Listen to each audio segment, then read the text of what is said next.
My name is Scott McKee. I live in Eugene. I have been a police officer for 35 years in Lane County. 28 of those years I spent with the Eugene Police Department, which is where I started my career.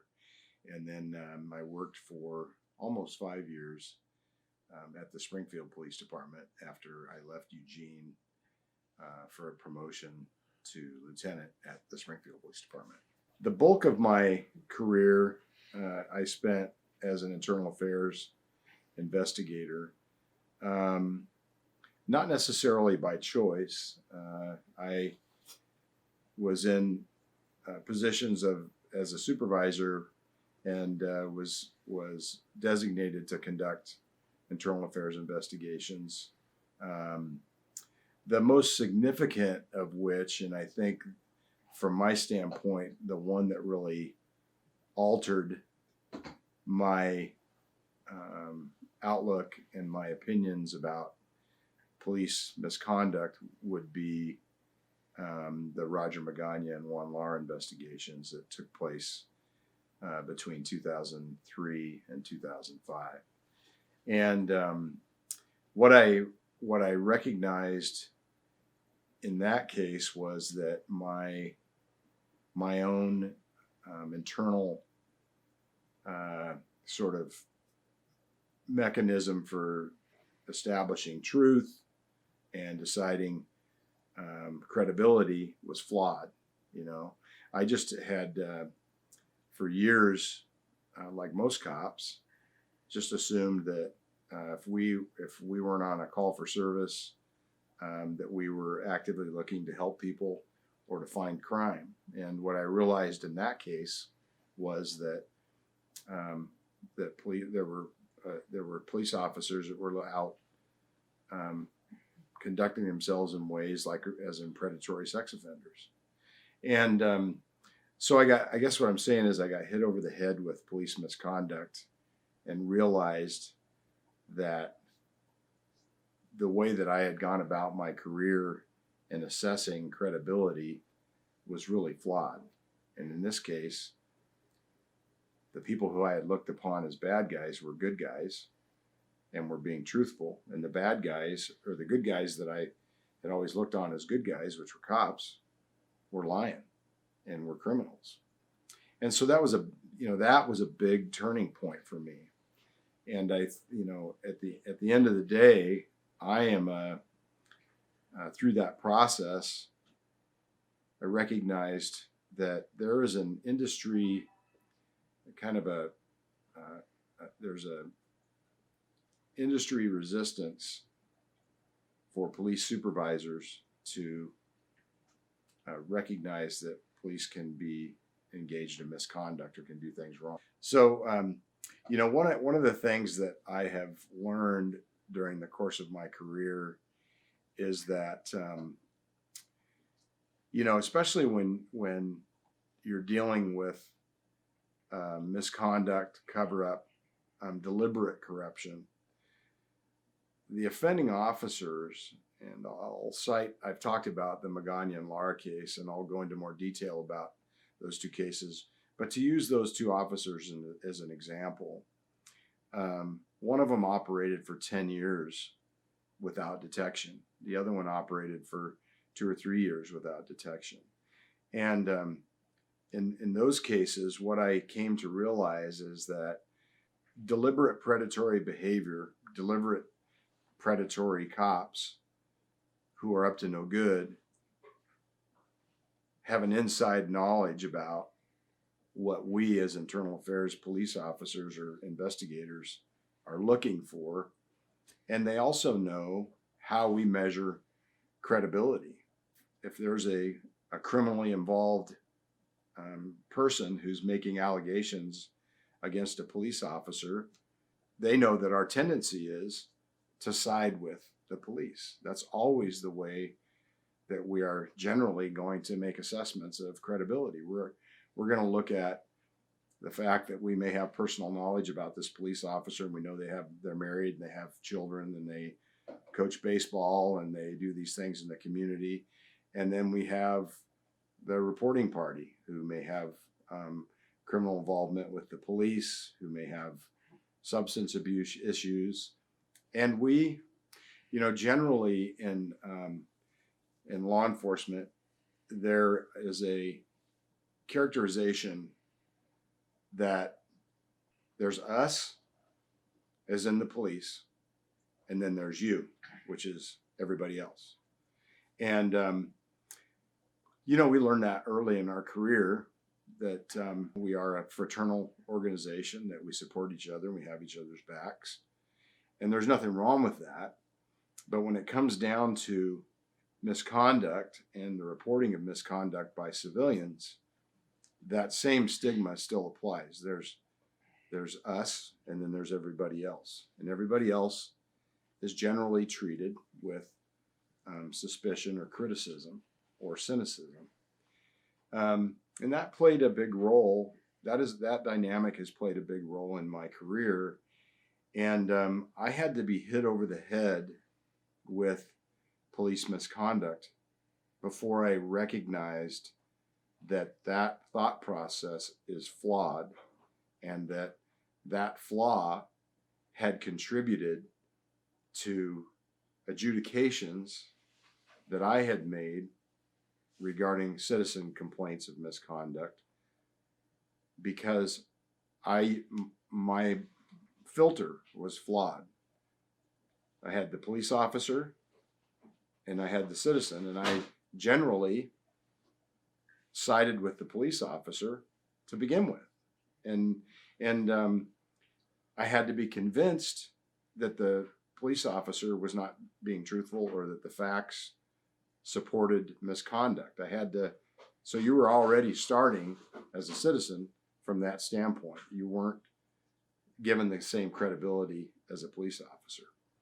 And, I talked about the Magana case, and I always talk about the Magana and Lara cases, because for me, and I think for the Eugene community, that was the first time that our community and myself and the police department in Eugene experienced on a grand scale police misconduct that was predatory and deliberate and widespread, and involved the most vulnerable populations in Eugene, who were manipulated by not just one but two police officers in Eugene. And that all started with a 911 call from a woman named Terry, who said Roger Magana had just left her apartment, and he tried to, in her words, bend me over and do me. And I remember listening to that 911 call for the first time. I remember that before I even listened to it, I looked up Terry and I consulted her record to try to determine what her background was. And that was my way at that point in time, the way I was thinking at that time, which I think is the way most police supervisors and managers think, is that who's the source of information, and is that person credible? Then when I listened to her story, which she told several times, and she never once missed a beat. It was always the same exact details. She didn't deviate from the information that she told. But I remember in my mind knowing that what I knew about Roger Magana was he was married. He had 2 children. He coached baseball. I had interacted with him as a supervisor in an ad hoc capacity, and we didn't do anything socially, but I felt like he was okay, and I knew he was an active cop, and he seemed to do his job appropriately. And so I remember in my mind, my job in my mind was, she was making some pretty serious allegations against this cop, saying that he had been to her apartment and he had tried to rape her. And so my operating platform was, she's not telling the truth, and what I need to do is figure out, do my investigation, and I'm going to find that somewhere I'm going to realize, I'm going to be able to figure out that she's not being truthful. And thankfully, though, I took a process that was I'm just going to let the evidence tell me the story, and it's certainly going to fall in support of Roger Magana. And as it later turned out, thankfully, in that process, I started to identify witnesses who contradicted what the officer was telling me.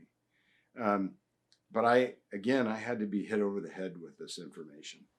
And my point is that this person started off reporting serious misconduct in a credible way, and I didn't give her any credibility at first. So, and then the outcome was that ultimately that Roger Magana stood trial. It was a 5-week jury trial in Eugene. It was, I think, easily the trial of the century at that time. I remember if you wanted to watch or sit in on the trial, they had a lottery system, and you had to actually draw a number every day to be able to sit in the courtroom. It was a big deal. And he was ultimately prosecuted and sentenced to 96 years in prison.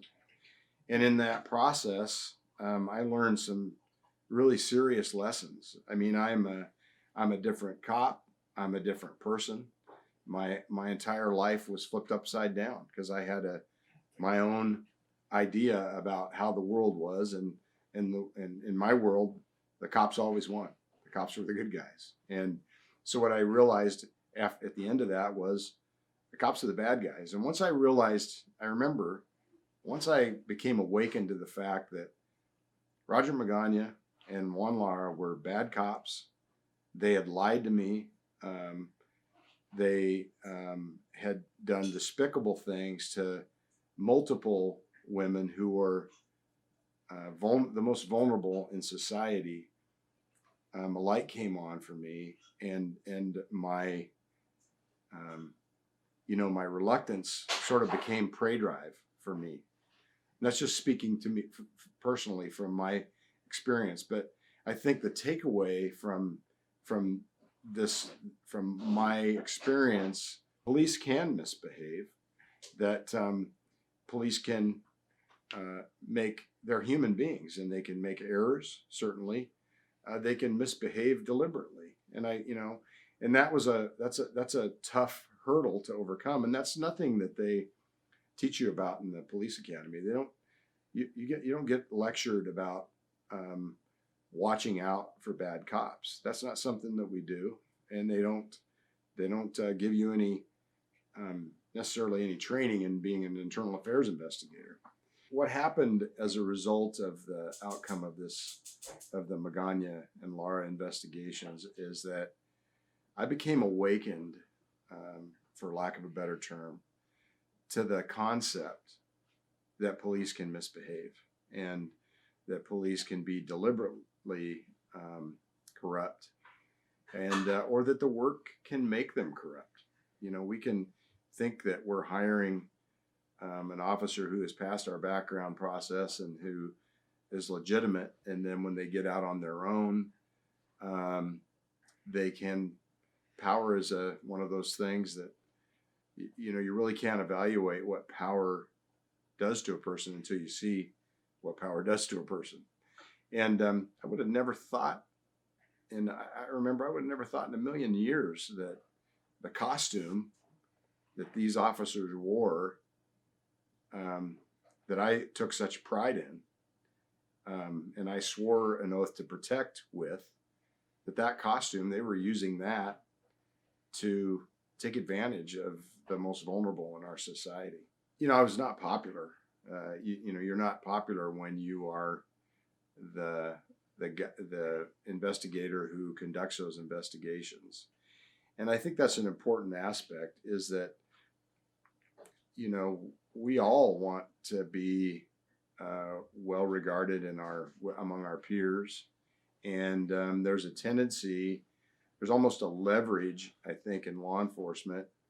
As a supervisor, you come from being a peer from one of the guys to being the supervisor who is now holding people accountable to policy and to the law. There's a tendency because supervisors are those who are assigned to investigate citizen complaints of misconduct.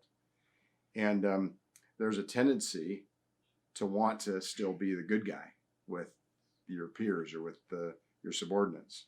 And so I think that creates that resistance to be to being able to see the entire picture because of that bias, I guess. And I remember at one point later in my career, I had a union board member tell me when I moved to Springfield, and again, my reputation preceded me. And when I went to Springfield, I also was assigned to work internal affairs cases. And I was working on with the FBI on a color of law case involving significant allegations of misconduct, not unlike those allegations against Roger Magana. And this union board member said to me, just in private, you're not really making very many friends here. And I told him, I didn't come here to make friends. I mean, sure, I'd like to make friends as we go along, but that's not my job. I'm not here to make friends. But that, looking back on that comment, that's that union board member's way of trying to influence the outcome of my investigation. He knows that the employee that he's representing has done wrong, and he thinks, based probably on his experience with other supervisors, that he can influence the outcome by kind of leaning on me about, you may not get invited to the Christmas party this year, right? And so, and of course, he doesn't know me and know that the path that I've traveled, just like he doesn't know the path that anybody else has traveled. And we don't know each other's experiences until we experience them ourselves. But I guess my point is that that's what goes on within police organizations that is flawed. Is that there is influence, that there is subtle leveraging that takes place. There's a presumption among police officers that we can influence the outcome because we're all friends here, right? I mean, we're all going to be working together next week. Let's look the other way.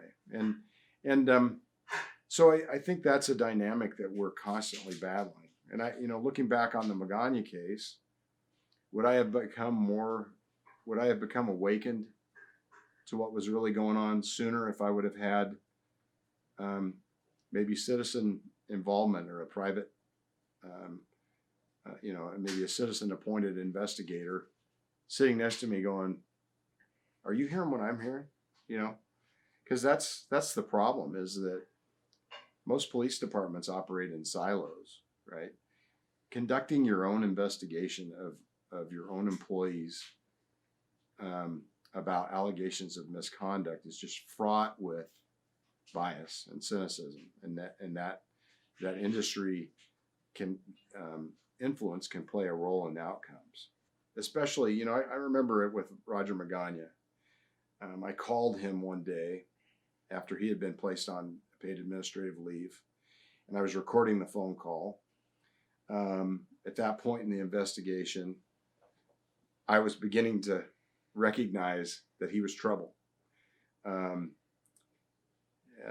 had searched his locker, and he gave me consent to search his locker. I told him that I was looking for his notebook that the reporting party, Terry, had told me, when he was here at my apartment, he wrote my phone number down. She gave me her phone number. She said, I watched him write it in his notebook.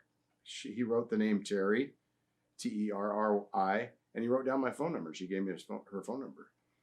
And Roger had told me, he had told me, I don't even know who this woman is. I showed him her picture, and he said, I don't even know who that is. I've never seen her before. She's lying. And so I said, well, can I search your locker? Sure. And I remember searching his locker, flipping through his notebook, and bang, there it is, right as she said it. Her name, Terry, and her phone number in his notebook. And I remember thinking, this guy told me he'd never even seen her before. He's completely lied to me. But in retrospect, I think, he's obviously bluffing. He doesn't think that I'm going to look.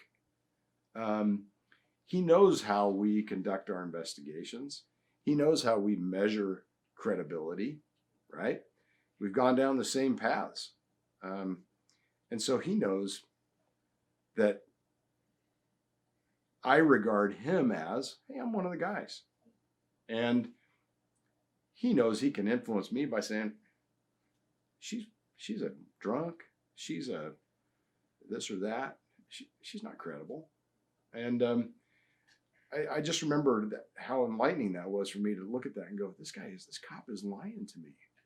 But I guess that's an example of how this officer knew how I was going to conduct my investigation, because he's a cop too. And he knows how I weigh people's credibility. And he knows that I am, if the playing field's even, I am always going to believe what he has to say before I believe what the citizen has to say. And that is a problem. And that problem still exists in law enforcement for, I would say, virtually every supervisor who has not gone through this same process as I have. Post Magana, the chief of police at the time wanted to do debriefings with every employee. Number one, there was a lot of curiosity about what all happened. And number two, this was a perfect opportunity to share my journey and the outcome. Now that we knew that we had a bad cop, what could we go back on and learn from and say, this is a point along the way where we knew or should have known that there was trouble. And there were many points along the way where women came to police supervisors in different capacities, women who didn't know each other, who made reports of misconduct. And one by one, those supervisors figured out ways to reconcile it in their own minds. And to use one example, a woman back in 2000 reported to a police supervisor that Roger Magana was inappropriate with her, that she had been outside in a nightgown at like 3 o'clock in the morning. She was trying to catch her cat that had gotten away from her house. And she said that Magana contacted her and started to make inquiry with her about what was going on. And she said that his conversation went from the conversation about her looking for a cat to then making comments to her about how she looked, that she asking her if she had a boyfriend, making her feel uncomfortable, talking about the fact that I think she was pregnant at the time. And so she called and complained. And the supervisor who evaluated that complaint found that there was insufficient information to sustain a discourtesy complaint against Magana. But I remember that was a case that was subsequently reviewed during the process of audit post Magana. And one of that was a point in time where that auditor went back and said, you, Eugene Police Department, and that supervisor were wrong when you made that assessment. Because they said, if Roger Magana thought that this woman was suspicious, and that's why he made contact with her, then why didn't he run her name through dispatch? Why didn't he call for another officer? Why didn't he write her name down didn't appear in his notebook? Why didn't he call for another unit? I think I mentioned that. And so the auditor said the supervisor didn't do a proper inquiry. The supervisor didn't ask those questions. And I think that the auditor's assessment was you weren't looking upon this officer as behaving inappropriately. You were just looking at the surface of this situation, and you listened to Roger Magana's excuses as to why he's contacting her. If he says he's contacting her because she's suspicious, then why aren't you doing these protocol things like you should be doing?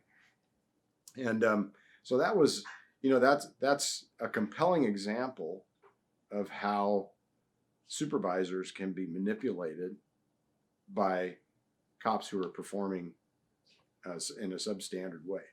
The question was posed, what was the supervisor's response when that supervisor found out that the audit found fault in his outcome? And what I will say is his assessment and adjudication of that case in favor of Roger Magana went through a lieutenant, a captain, and to the chief, and they all approved it. They all felt that his conduct was within policy and that it was an adequate investigation. Obviously, the auditor found there's a lot of shortcomings, right? There's a lot of things that were missed.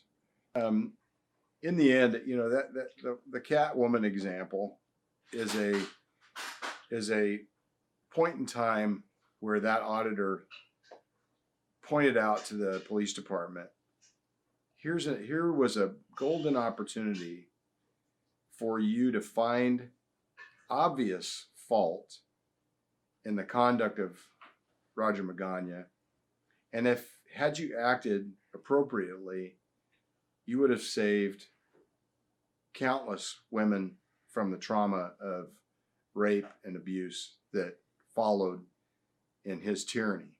That the supervisor who investigated that case felt that he had done everything that he could to try to find out if there was any misconduct. And my recollection is he said, my supervisor approved it, so I put it on his supervisor and passed the buck. And, that was an obvious point where there's a flaw in the system. I truly believe if you had that sort of an auditing process with a civilian oversight at that point in time, that you would have certainly identified that incident as a problem, and you could have saved other women from having to go through that process. Being an internal affairs investigator is not a popular position. And at the end of the day, as an internal affairs investigator, you still have to have a working relationship with some of these police officers. And so I think there's a flaw in the current process because there's a resistance by most police supervisors to be able to find fault, A, and then B, sanction misconduct in a way that's really meaningful and tangible and maybe that matches the conduct, right? And so that's, for me, that's one area where I think there's a institutional flaw. I think most people don't want to be internal affairs investigators. They're appointed to do that, to fill that role. And I think most police officers, especially those who have been in policing for a long time, have a hard time recognizing that police are capable of conducting themselves in ways that are deliberately misconduct, but also just a resistance generally to the notion that police can misbehave. I think the main takeaway that I would like for the community to hang on to from me is I feel like my career path has been very unique.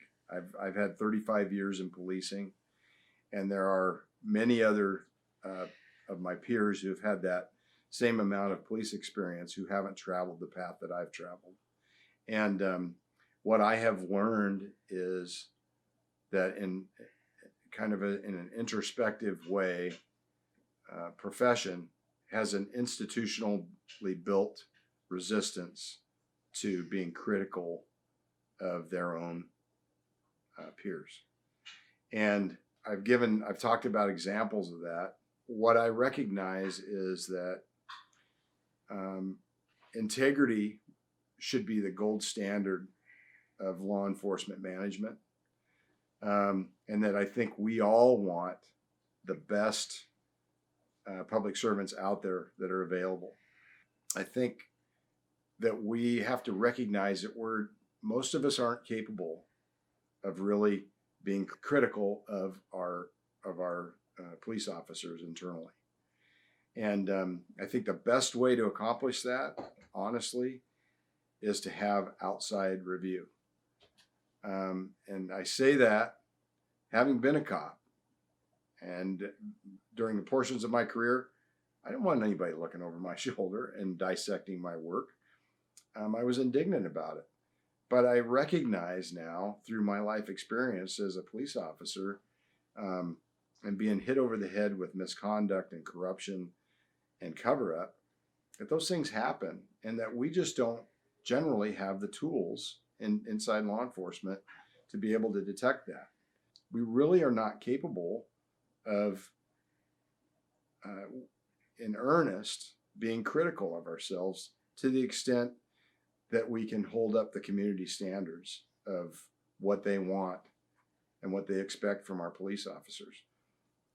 99% of our cops are good people and act in ways that are professional, and they try to do their best.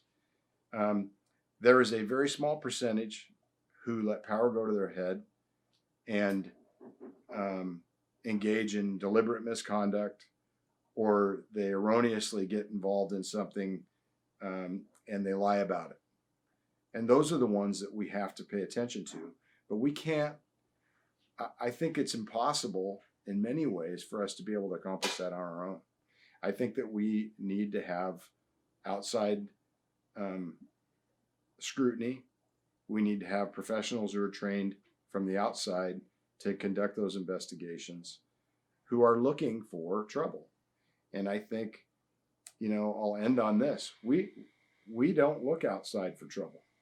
Once we credential our police officers and they go through a background process, we look outside the building for trouble. We never look inside.